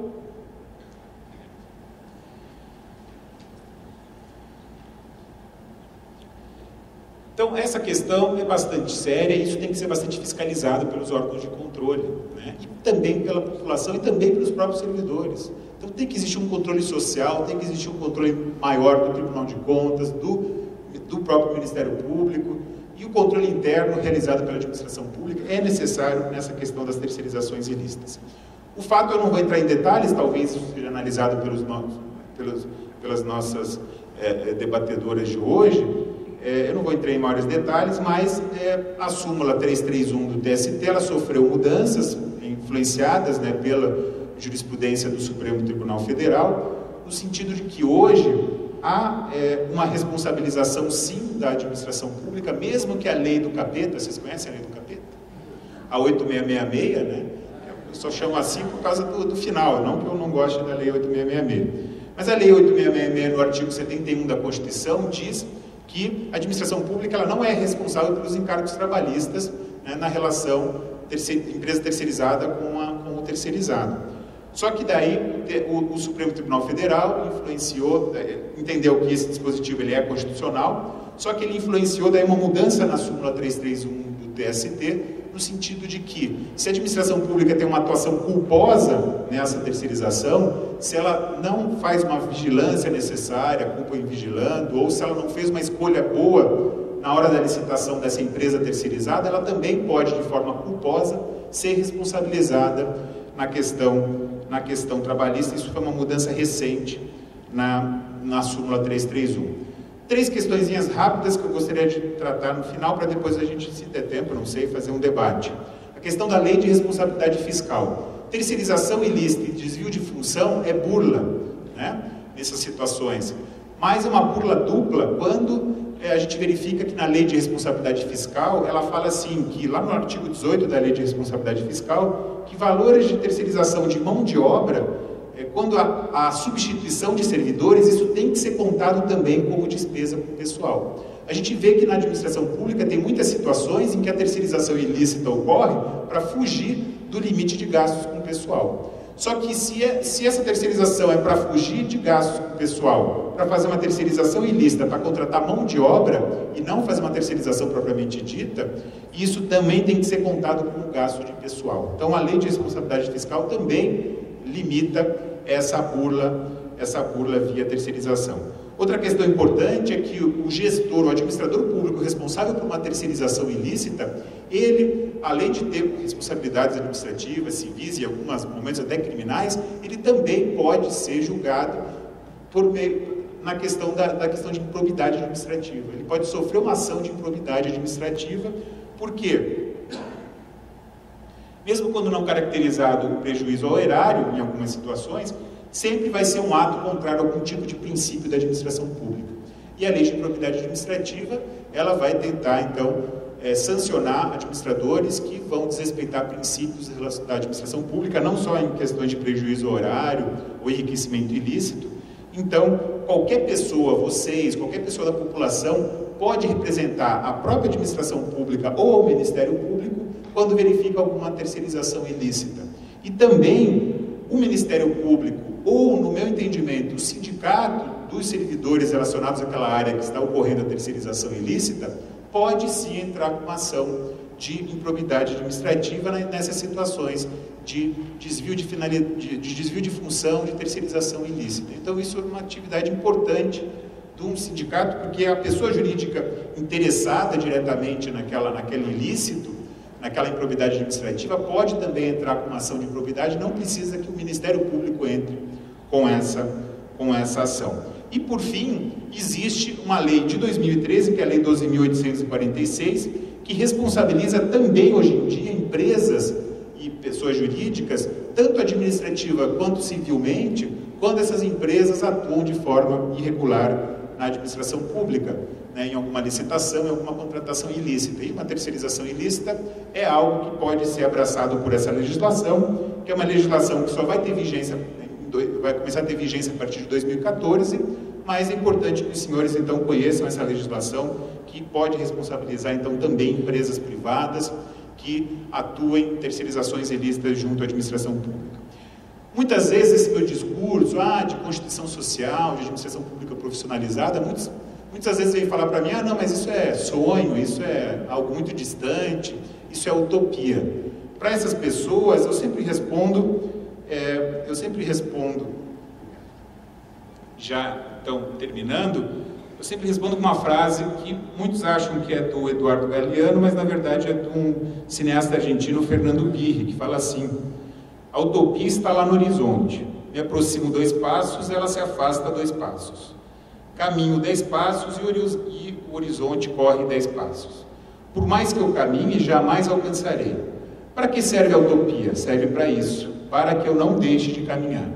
No meu entendimento, eventos como esse fazem com que a gente caminhe, né, para que um dia, quem sabe, a gente consiga aplicar no Brasil e chegar a um estado de bem-estar social de fato e uma administração pública profissionalizada.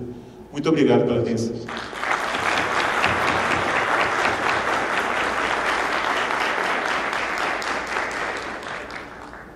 Agradecemos aqui as brilhantes palavras do Dr. Tarso. Passo a palavra agora à doutora Daniela Murada para as considerações. Bem, boa tarde a todos.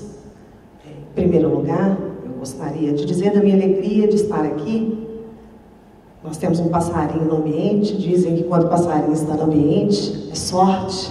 Eu tenho sorte de estar aqui com vocês, e por isso eu quero agradecer a Sara Campos, a doutor Joelson, a alegria de proporcionar estar aqui com o passarinho e com vocês. Bem, também tenho a agradecer ao Dr. Marcos Vinícius Volpato, pelo Sinfaz, para além da comissão acadêmica e consultora, a oportunidade de realizar um evento deste porte que congrega pessoas em torno de assuntos de maior relevo para a República Brasileira. Bem, e quando se fala, no meu caso, em terceirização, eu vou me valer, aliás, vou parafrasear Guimarães Rosa, dizendo que a terceirização é um sussurro sem som. Sem som mesmo, né? É um sussurro sem som. Aonde a gente se lembra daquilo. Ele diz que nunca, eu digo sempre, soubemos. Na verdade, a terceirização como já enfatizado pelo Dr. Joelson, enfim, pelo nosso palestrante da mesa também, ele é fruto de um estado que é chamado estado gerencial. E aí temos que lembrar que o estado gerencial, ele é um reflexo daquele elemento antropológico cultural brasileiro do chamado patrimonialismo, porque ele tem por sério o problema da coisa pública. Quando se fala em patrimonialismo, por vezes se fala no uso da coisa pública para fins privados, mas também é expressão do patrimonialismo a incorporação de elementos da iniciativa privada pelo Estado, subjugando, subvertendo o uso da coisa pública. E por que eu chamo a atenção disso? Porque a terceirização, ela surge no momento, lá em 1967, como uma figura estimulada pela chamada desconcentração administrativa. O Decreto-Lei 200 de 67 estabeleceu por princípio o estímulo à subcontratação de atividades meramente executórias, dizendo que sempre que possível, para fins de limitação do custeio e para limitação dos gastos orçamentários, que o Estado haveria de contratar com a iniciativa privada a execução das chamadas atividades não essenciais do Estado. Em 1970, esse princípio ele é reafirmado através da Lei 5645,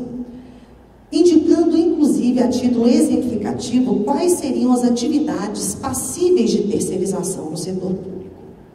Em 1997, houve a revogação da lei de 1970, e isso pode parecer, a princípio, né, que o Estado brasileiro estava se reorientando com relação ao Estado gerencial, mas, paradoxalmente, nesse momento é um momento em que se aprofunda a terceirização do Estado brasileiro. E por quê? Porque a partir daí, e esse me parece o significado mais profundo da revogação da Lei 5.645, a terceirização deixa de ser um estímulo e passa a ser utilizado como elemento estrutural do Estado. A Lei de Responsabilidade Fiscal claramente colaborou com isso. À medida em que se tem a limitação de custeio com despesa de pessoal e, para fins orçamentários contábeis, a não inclusão dos valores de contratação de terceirizados licitamente estabelecidos, né, licitamente vinculados, dentro dessas limitações, a terceirização passa a ser um instrumento obrigatório para enfrentamento dos desafios do Estado. Então, me parece que final dos anos 90, início dos anos 2000, a terceirização passa para um novo momento histórico dentro do Estado brasileiro, incorporando os princípios da eficiência, aprofundando os elementos do Estado gerencial. A terceirização deixa de ser uma orientação e passa a ser estruturalmente obrigatória no nosso regime. E isso é muito sério. E por que é muito sério? Porque a terceirização, ela forma vínculos precários com a administração pública através de empresas contratantes.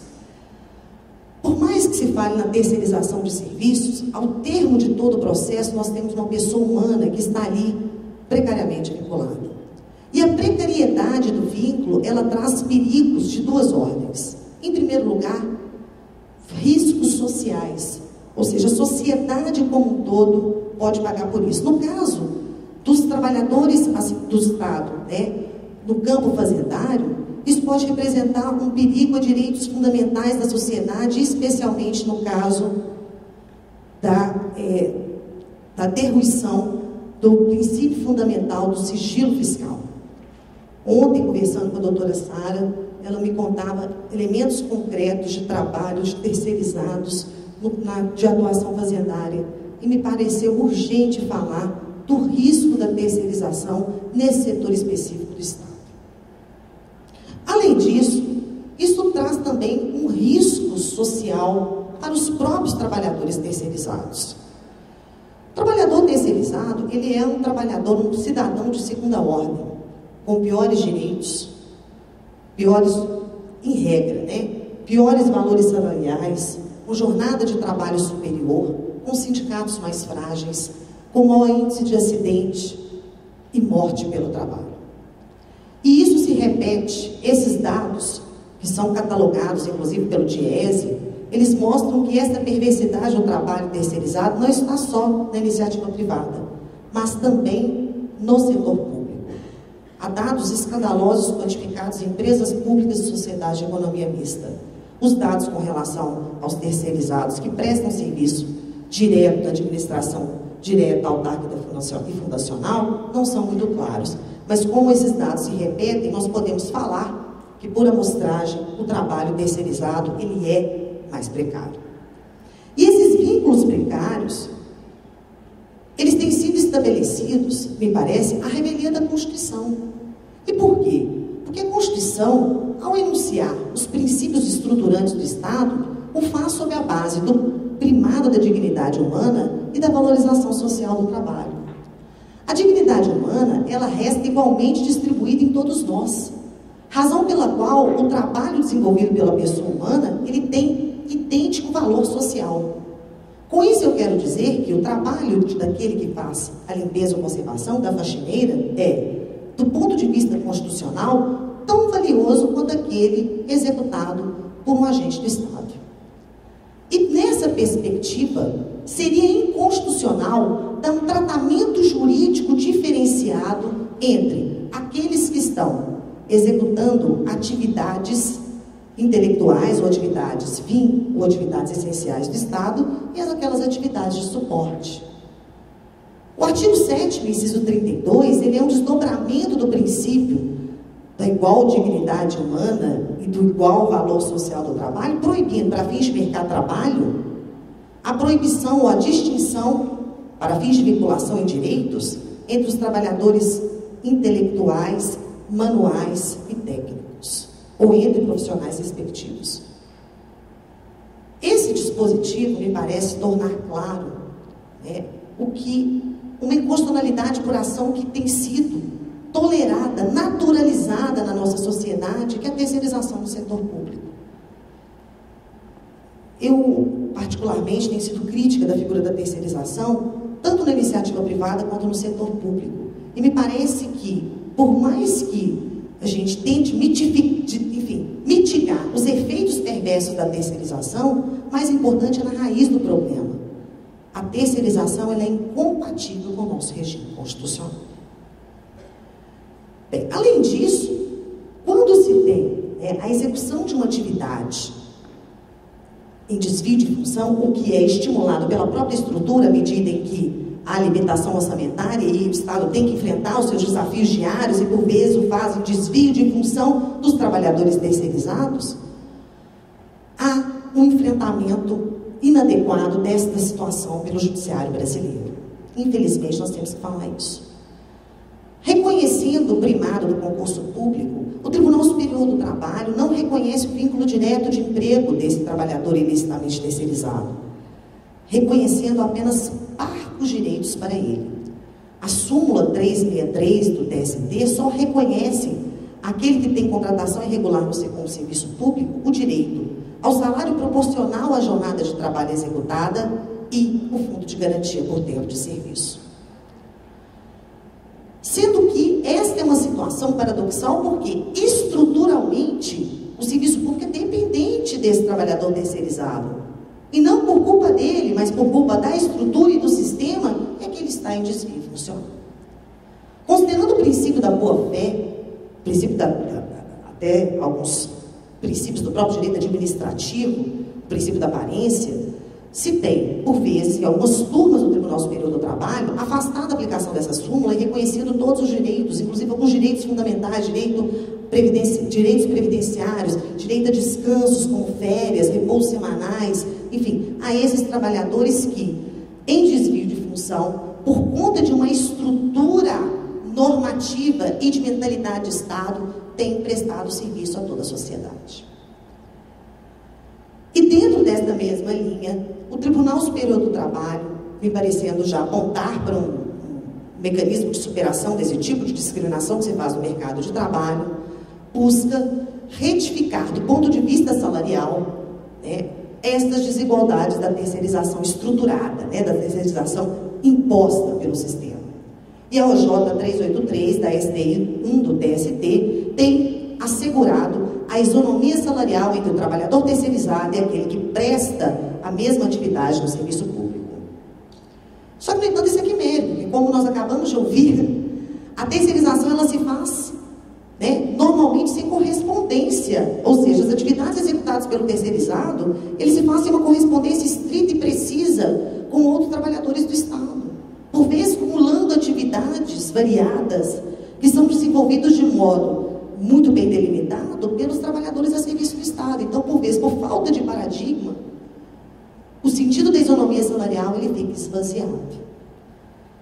Então, portanto, por mais que se tenha hoje o reconhecimento de uma terceirização estruturada e que se busque mitigar os efeitos perversos dessa terceirização estruturada, todos esses elementos, o chamado controle civilizatório dessa terceirização humanizada dentro da administração pública, eles são insuficientes para os verdadeiros perigos e para os verdadeiros desafios dentro dessa terceirização. Razão pela qual eu, como debatedora, tenho que, na minha opinião, a opinião acadêmica estruturada já a partir de alguns anos de estudo, eu entendo que não adianta tentar consertar aquilo que é inconsertável. A terceirização do setor público, ela é um perigo para a sociedade, para o próprio trabalhador e para o próprio Estado. E, portanto, ela tem que ser combatida na origem, ela tem que ser entendida como um mecanismo inconciliável com o regime republicano e os princípios maiores da nossa Constituição. Para terminar, meu tempo já está esgotado, eu tenho só que salientar que os perigos de uma terceirização desenfreada hoje estão presentes na sociedade brasileira. Tramitam 2 projetos de lei, PLL 4330, de autoria do deputado Santo Abel, de Goiás, e o PLS 87, de autoria do então senador Eduardo Azeredo, no Senado Federal, que vão permitir uma terceirização desenfreada, inclusive no setor público, nas empresas públicas e sociedades de economia mista. Além disso, outros mecanismos de terceirização aprofundada estão sendo também presenciadas no Brasil, especialmente a terceirização por vias de empresas públicas, ou seja, a terceirização dentro do próprio Estado, com grave quebra do regime jurídico único. A terceirização, ela não pode ser entendida fora dessa ideia, de um Estado desumanizado. E, portanto, como elemento central, estruturante do Estado brasileiro é a dignidade humana, eu entendo que estes desafios e os desafios presentes têm que ser lembrados ou balizados dentro desses princípios. Para terminar, de novo, com Guimarães Rosa, eu chamo a atenção de que é um problema de mentalidade e as coisas mudam no devagar depressa dos tempos. Eu espero que em próximos eventos como este, nós estejamos lembrando da época em que a terceirização existia e não existe mais. Oxalá esta seja uma realidade e o futuro da nossa sociedade. Obrigada.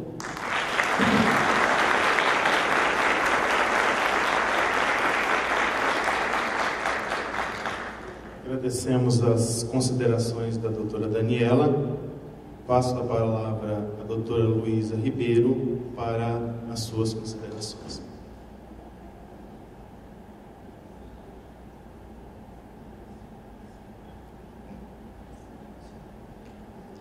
Boa tarde a todos e a todas. Gostaria de cumprimentar os integrantes dessa mesa, na pessoa do presidente, doutor Tarso, doutora Daniela, com quem eu fico muito honrada por compartilhar esse painel. E dando prosseguimento às considerações a respeito do tema, eu gostaria de dar um especial enfoque sobre a administração pública e sobre a administração tributária, com a qual nós temos, através do Sinfaz e no cotidiano dos servidores da Secretaria de Fazenda, vivenciado esses problemas relacionados à terceirização ilícita e ao desvio de função. Nós sabemos que a terceirização ilícita e o desvio de função são práticas reiteradas, permanentes, que estão se tornando cada dia mais presentes na realidade da administração pública. Atribuições típicas, essenciais, que por dispositivo constitucional deveriam ser desempenhadas por servidores ocupantes de cargos públicos, passaram a ser delegadas para indivíduos estranhos a esses quadros. E isso traz grande preocupação, porque o interesse público passa a ser o principal atingido. E quando a gente trata de cargo público, a gente chega a alguns exemplos de cargos com grandes especificidades, como são os cargos integrantes das administrações tributárias, que nós sabemos, como já exposto aqui, por outros palestrantes, a Constituição confere especial importância, seja através de recursos prioritários para a realização das suas atividades, até mesmo pela possibilidade de vinculação de receitas de impostos, tudo isso para que essas atividades possam ser realizadas na sua plenitude com a maior eficiência. E é importante também fazer um link com os temas que já foram tratados aqui em outros painéis. A capacitação dos servidores, a valorização, a PEC 186 com o objetivo de fortalecer essas carreiras. Só que aí nós nos deparamos com um grande problema. Essas atribuições estão sendo realizadas de fato pelos servidores integrantes dessas carreiras ou por servidores totalmente inabilitados, deslegitimados. E quando nós nos deparamos com essas atividades e investigamos o conteúdo delas, não podemos nos desvirtuar da essencialidade, que são atividades típicas e essenciais para o Estado, porque não buscam apenas garantir o próprio aparato, mas buscam garantir as necessidades coletivas. E aí surge a grande indagação, né? Como essas atividades passam a ser exercidas por servidores que não estão pertencentes a essas carreiras. Aqui em Minas Gerais, especificamente na administração tributária, esse problema está sendo vivenciado de forma muito grave. Além da terceirização ilícita, ocorre o desvio de função, ocorrem exceções irregulares. O que a gente percebe é que inúmeros indivíduos estão sendo introduzidos dentro das administrações tributárias para exercer as atribuições que, por lei e por força da Constituição, né, são conferidas aos auditores e gestores, assim como em várias outras atribuições tributárias de outros entes. E até mesmo por essas prerrogativas e peculiaridades que são originárias até da Constituição, as leis dessas carreiras são muito específicas e conferem características especiais para esses cargos, para esses servidores, né? Seja quanto às características para a sua investidura, seja ao seu regime de dedicação exclusiva, aos seus impedimentos, ao regime disciplinar, que apesar de ser aplicado a todos os servidores, né, tem que ser levantado, porque quando nós voltamos aos indivíduos terceirizados, aos servidores que ficam em desvio de função, pode ser que os mesmos critérios não estejam sendo aplicados. E aí nós já passamos a constatar os prejuízos, né, que nós sabemos que existe tanto para aqueles que estão nessa irregularidade, enquanto terceirizados, enquanto servidores em desvio de função, mas também para a administração pública, do ponto de vista da eficiência, do ponto de vista, né, do objetivo que se quer obter com a realização dessas atividades.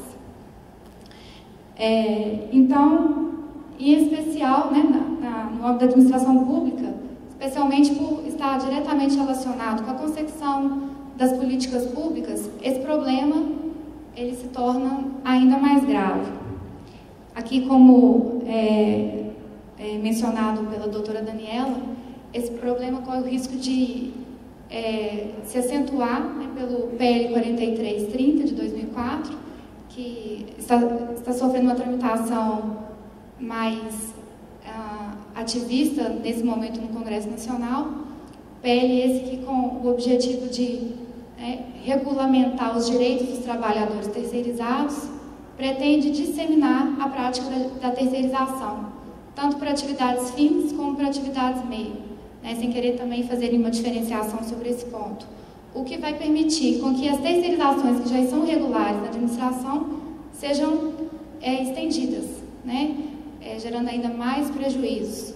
E com isso, não é difícil enumerar várias implicações desse fenômeno, como a intensificação da precarização das relações de trabalho, né, em consideração dos direitos trabalhistas que esses indivíduos terceirizados passam a perder, a desvalorização do trabalho, da dignidade da pessoa humana, né, da possibilidade de propiciar o apadrinhamento político, a prática do nepotismo.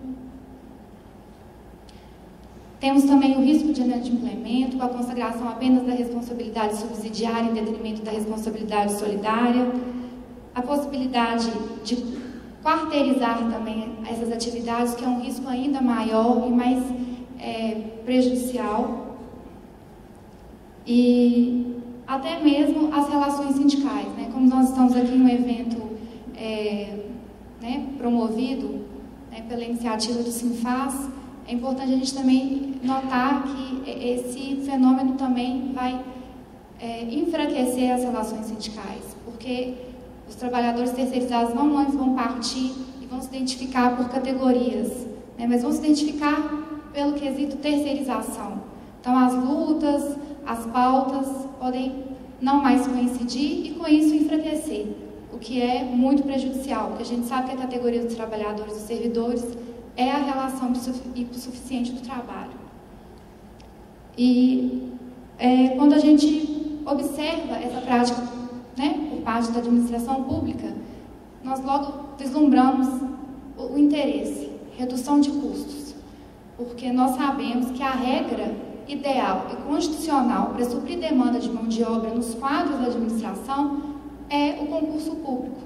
para prover os cargos através dos seus requisitos, através, né, das suas exigências, para propiciar que todos aqueles que têm interesse possam se candidatar aos postos públicos e também para garantir que a administração tenha apenas os mais capacitados, os mais bem preparados, né, porque esse é o objetivo, para se obter eficiência na realização das atividades e atribuições públicas, né, e para seguir os objetivos e as necessidades públicas como o fim de tudo isso.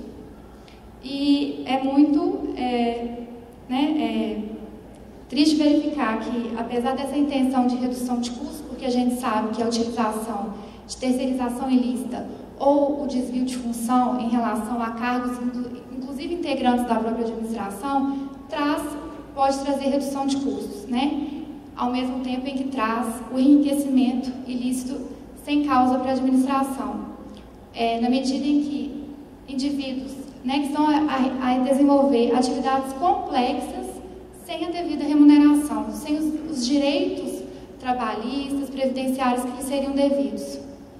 E, por outro lado, né, a gente vê, como já também citado aqui pelos palestrantes que me antecederam, a grave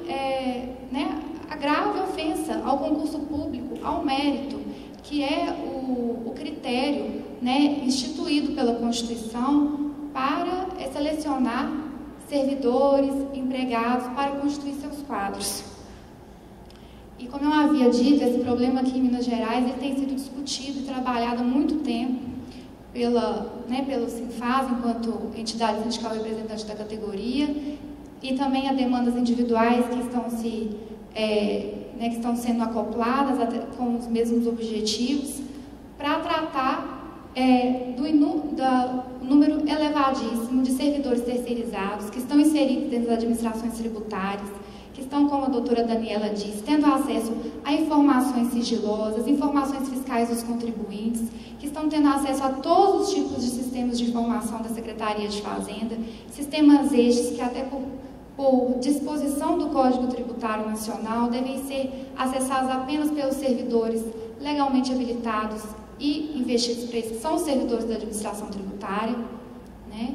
E, além disso, a gente verifica que cada vez mais fica desproporcional o número de servidores integrantes do grupo das atividades da tributação, da fiscalização e da arrecadação em relação a cargos de nível médio, cuja remuneração, de certa forma, é inferior, e também, paralelamente, a concessão de atividades intrínsecas a esse grupo de atividades para esses cargos, que, infelizmente, não têm toda a capacidade de qualificação para o exercício dessas funções.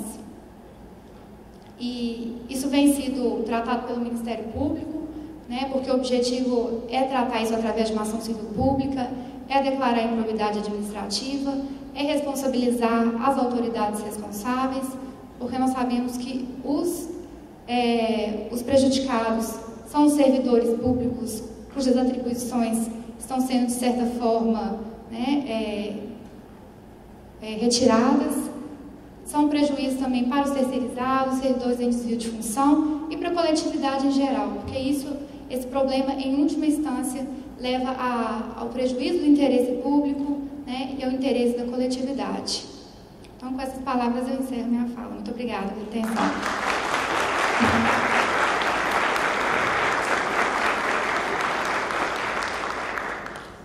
Antes de encerrar esse painel,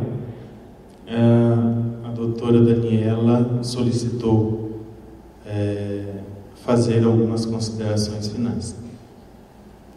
Na verdade, é muito breve. Considerando toda a implicação para a administração fazendária, para a sociedade, considerando tudo isso que foi apresentado nessa mesa, e sabendo que será redigida a Carta de Minas, e considerando ainda os perigos reais para a aprovação desses dois projetos de lei que andam tramitando a toque de caixa no Congresso Nacional, eu gostaria de propor aos senhores estudar, fazer uma moção dentro desse Congresso, que vai ter tanta repercussão no Congresso Nacional, em contrariedade ao projeto de lei 4330 de 2004, e ao projeto de lei do Senado Federal 87/2006, de autoria do então senador Eduardo Azeredo, à medida em que esses dois projetos de lei permitiriam ampliar a terceirização no setor público para qualquer atividade especializada,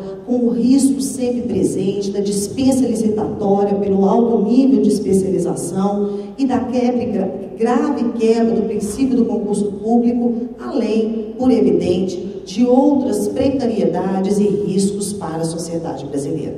Então, gostaria de pedir aos senhores que considerassem explicitamente na Carta de Minas ou em texto apartado com uma contrariedade do Sinfaz, das outras entidades aqui representadas, para que fosse encaminhada a cada um dos congressistas brasileiros e para que eles soubessem que isso pode ser um dilema, e um dilema também sob a ótica da administração e dos servidores do Estado no campo tributário. Obrigada.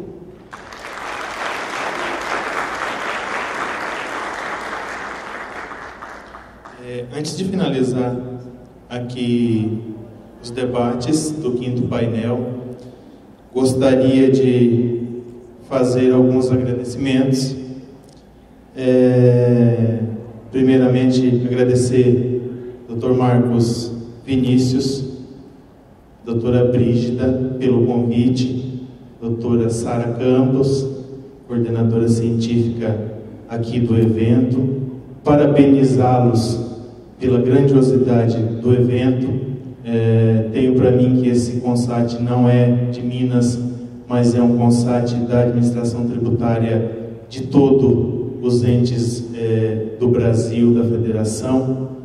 Vivemos, nós nos estados, creio eu que semelhanças a respeito dos temas que foram tratados e que estão sendo tratados neste segundo CONSAT. Me entristece bastante a questão ainda do assédio moral, essa questão da terceirização. No meu estado, isso é vivido de forma bastante clara. Passamos um período de 5 ou 6 anos que pode ser considerado uma ditadura tributária no estado. Tivemos alguns avanços, mas ainda a administração tributária no Paraná é muito centrada na questão ideológica dos auditores fiscais, especificamente como melhoria de carreira e não como instituição fazendária. Gostaria de parabenizar a coordenação do evento pelo brilhantismo, pelo alto nível dos debatentes. Gostaria também de parabenizar a FEBRAFISCO, na pessoa do Dr. Paulo César, presidente, pelo brilhante trabalho efetuado em prol da defesa dos direitos dos servidores da administração tributária, e eu diria mais que da própria administração tributária e dos interesses públicos, na PEC 186, recentemente posta em votação pela Comissão Especial. Dou por encerrados os trabalhos desta mesa, deixando a todos um abraço de todos os fazendários do estado do Paraná. Muito obrigado.